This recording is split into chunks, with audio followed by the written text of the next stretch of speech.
Hey YouTubers, this is Rantin Robin, the bearded baker with the artisan, Digifox Cat, and if you would like to learn how to make this delicious plate of beefy mac and cheese,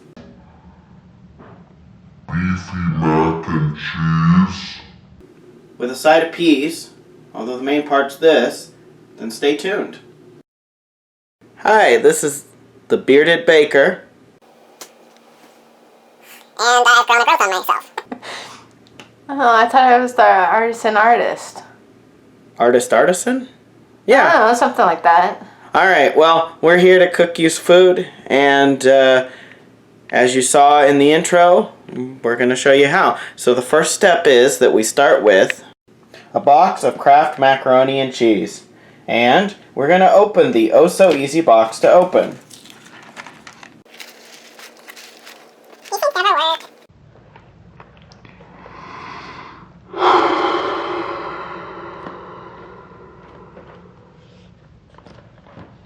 Why are these things never easy to open?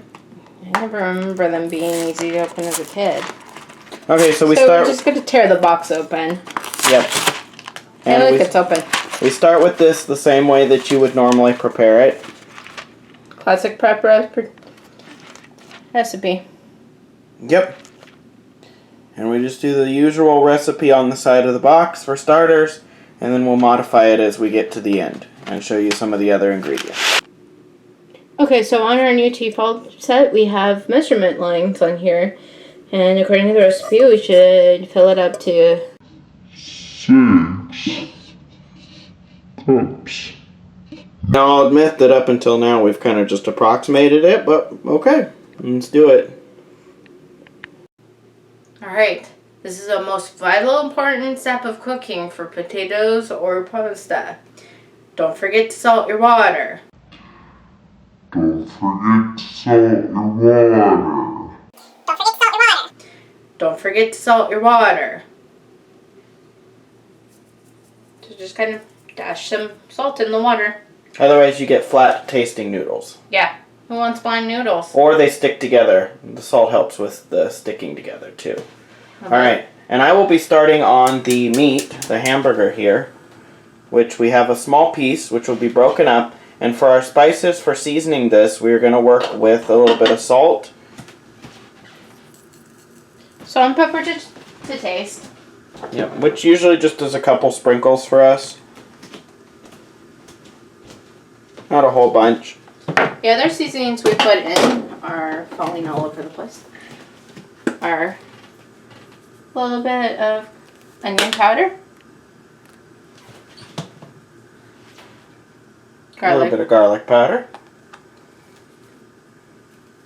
Or a lot. Doesn't really bother it too much, even if you feel like that's too much. Their main seasoning for ground beef. Now, this doesn't really change the flavor too much. We do it because there's a bunch of health benefits with it. Now, this doesn't really change the flavor too much. We do it because there's a bunch of health benefits with it.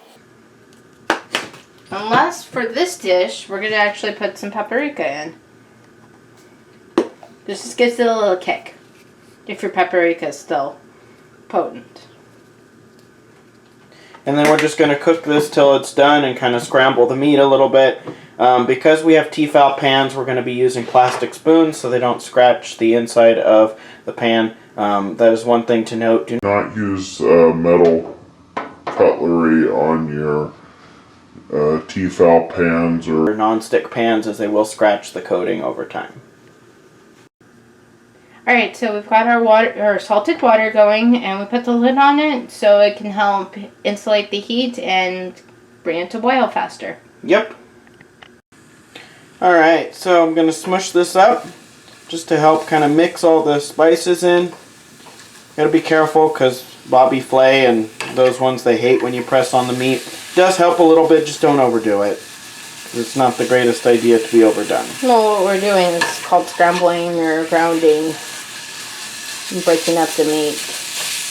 Now, in case you're curious, we get the 96 6% lean and the 4% fat, which is probably the leanest you can get on ground beef. You pay more, but it's healthier. And then we buy it in big 2-pound chunks and we divvy it up into portion sizes for meals to make meal prep easier.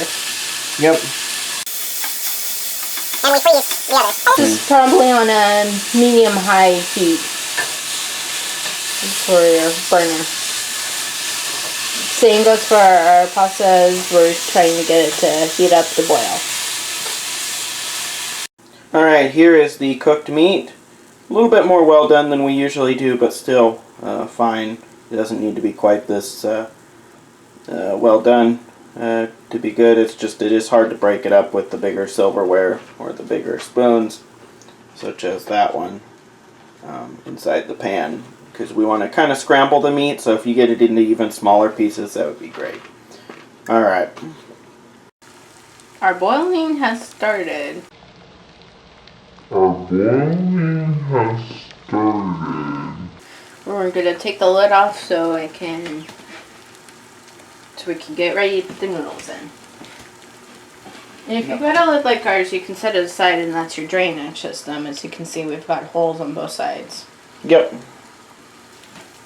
You can also use a strainer to drain your noodles once they're done. Slowly add our noodles. And give them a stir as soon as you get them in. Yep, and then you just cook them till they're Al dente. al dente. Al dente. Al dente. Like we talked about before. What? I'm one of those weirdos that I'm one of those weirdos that I'm one of those weirdos. likes a good dry noodle.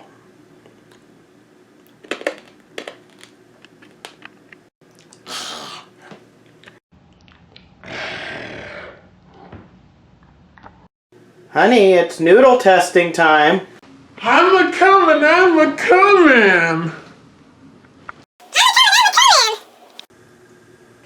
Alright, so with macaroni noodles, it's a little harder to get, but they're going to start getting a little bit white on the thing, and then we're going to test them.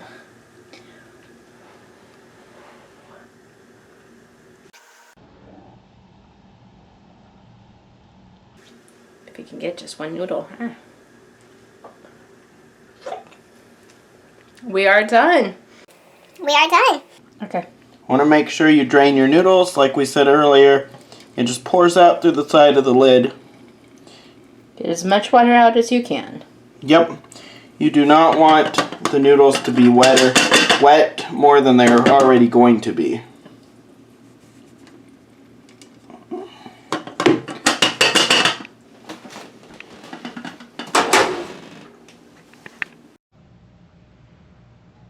Alright, let's assemble some mac and cheese. Here's where we start modifying just a bit from the specified recipe.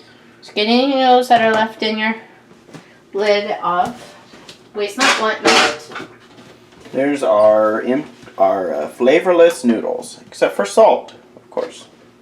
Alright, so recipe calls for a 1/4 of cup of milk. So we just kind of eyeball it, just a couple splashes.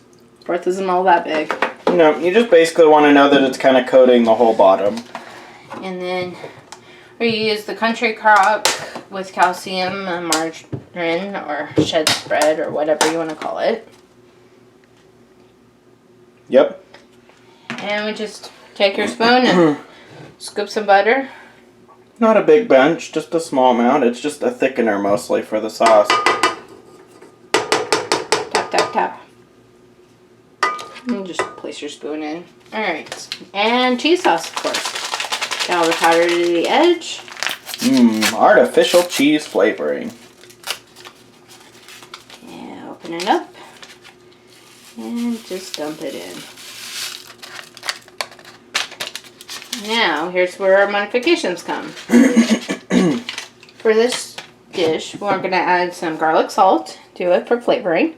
And like we said before, this is actually the first street from Smart and Final. And just kind of sprinkle some in. You can add more. Always go less so you can add more because it's harder to take away. And we also add some paprika to it. It adds a certain color to it and flavor. Good dash of that. Now you mix. Once you have it partially mixed, pop in your meat. Alright, so now I'm mixing it all together like you normally would, the ingredients normally, as you would on the box. You want to make sure to coat each noodle. Now, one thing to note, just a random fact, is Kraft changed their recipe on the mac and cheese here. It used to have more orange coloring, I believe, and they had to change it because it was, as with most food colorings, just not quite as natural. So they've changed it more where it's colored by the cheese and stuff. The flavoring's a little bit more natural.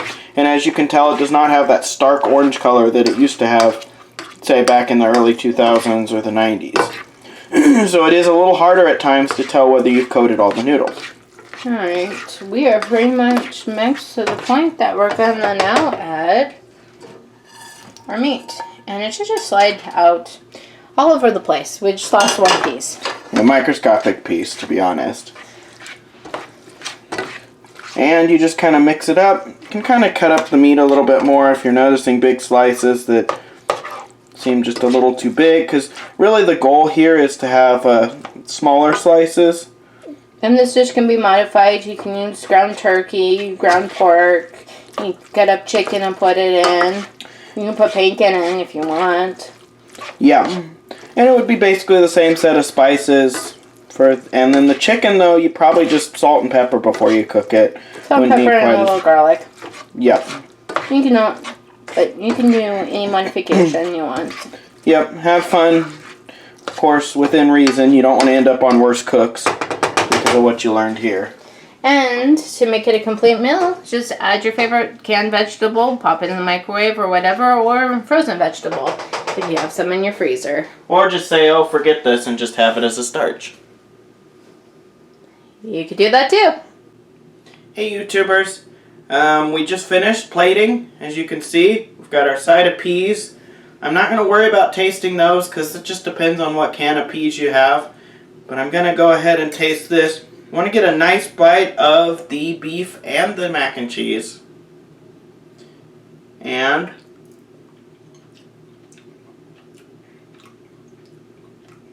kind of a more subdued flavor. You can taste the various spices in it, and the cheese kind of cohesively brings everything together with a nice hint of cheese that's not sharp, but a milder cheese. And then of course you can get a hint of not really getting the cayenne or any of that. It's more just for coloring, but you can taste the garlic a little bit and the salt in it. So again, this is one of my favorite dishes. We've been making it for years. And we wanted to try to share it with you guys because it's a simple fix. We use the Kraft macaroni and cheese. It's up to you. You can use almost any one, but it's just how you prefer the taste. We prefer Kraft because it just has a better taste to it than the others. But you could do a store brand too. Just don't expect the exact same result if you use a different brand.